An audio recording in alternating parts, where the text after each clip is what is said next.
ప్రార్థన ఎంత గొప్పదో యేసు ప్రభులు వారు ఎన్నోసార్లు చెప్పడం జరిగింది. శిష్యులకు వాక్యం నేర్పించాల యేసు ప్రభుల వారు ప్రార్థన నేర్పించినాడు. శిష్యులను మీరు బాగా వాక్యం చెప్పాలి అని తర్పీది వల్ల మీరు శోధనలో ప్రవేశించకుండా మెలకువగలిగి ప్రార్థన చేసుకోమన్నాడు.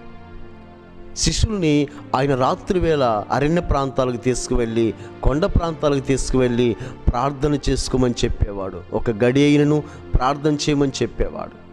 కాబట్టి యేసు ప్రభుల వారు ప్రార్థన యొక్క గొప్పతనమును ఎన్నోసార్లు చెప్పడం జరిగింది. శిష్యులకు కావచ్చు, అనేక మంది ప్రజలకు కావచ్చు. అలాగే పాత నిబంధనలో కూడా ఎనోషా గారి టైంలో షేతు కుమారుడు ఎనోషా కాలమున ప్రార్థన ప్రారంభమైంది. ప్రార్థన ఎంత గొప్పదో, ప్రార్థన ఎంత ఉన్నతమైనదో మనం చూస్తున్నాం. ఎందుకంటే ప్రార్థన చేయటం ద్వారా దేవునితో మనం మాట్లాడుతున్నాం.